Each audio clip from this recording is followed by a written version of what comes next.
তুলে ধরার জন্য আর কি এটা করা হচ্ছে। এই গণশিক্ষার মূল লক্ষ্য বা উদ্দেশ্য আমরা আসলে কখন গণশিক্ষা বা দেই, সেটা হচ্ছে যখন আমাদের কোনো চাওয়া বা পাওয়া আমরা পাই তখন আমরা কাছে সুক্রিয়া আদায়ের জন্য আমরা গণশিক্ষাটা দিই, তাই না? তো আজকেও সেই হিসেবেই দেওয়া হচ্ছে। এটা কি গণশিক্ষা বলা উচিত? ওকে, ঠিক আছে। আপনাকে কোন ভাষা ছিলাম যেটা পুরো ছাত্র সমাজ বলছে, আপনি কি মনে করেন?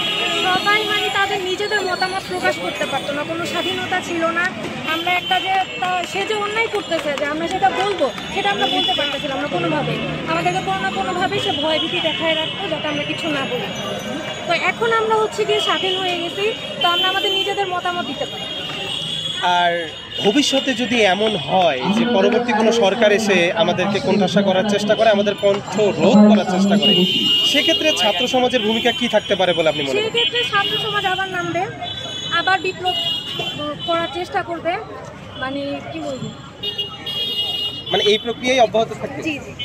আর এটা ভয়াবহ পরিস্থিতি হওয়ার সম্ভাবনা যদি আবার কোনো স্বৈরশাসন আসে। আজকের এই আয়োজন কি নিয়েছিল? আমরা গিয়ে মেনলি আল্লাহর কাছে শুকরিয়া আদায় করছি যে আমরা এতদিন পর আমাদের দেশটাকে আবার স্বাধীনভাবে পেয়েছি।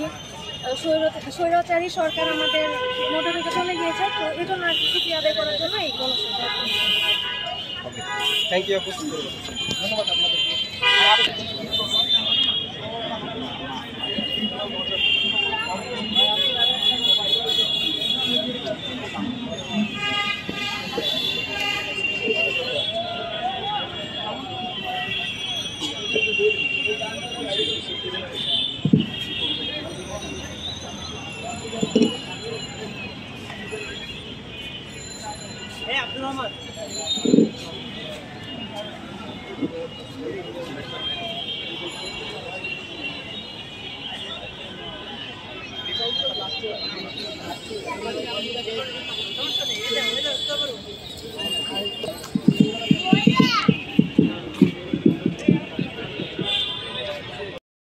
ও তো পালাইছে, ও তো পালাতে এখন আবার চাইতেছে, আসতে চাইতেছে না।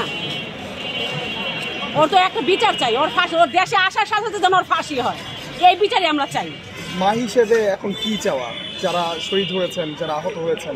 যারা শহীদ হয়েছে, আহত হয়েছেন, এই যে আমাদের চাওয়া, আমার চাওয়া বলতে তেমন কিছুই না। আমি ধন চাই না, সম্পদ চাই কিছু না। যেহেতু আমার সন্তান আমার বুকে এখনো আছে, আমার ধন সম্পদ আমার সব কিছু আমার বুকে এখনো আছে। আমি তো এরকম মাসে সাহায্য চাই না, সরকারের জন্য সাহায্য চাই না। সাহায্য বলতে এটাই, আমি যেহেতু আমার ছেলের জন্য সুবিচার পায়, এই সুবিচারটুকু আমরা চাই। আপনার নাম বলবেন, আপনার ছেলের নাম? আমার হচ্ছে মাকসুদা, আমার ছেলের নাম হচ্ছে মোহাম্মদ ইহসান। কোন ক্লাসে? ও এসএসসি দিয়ে মিরপুর কলেজে।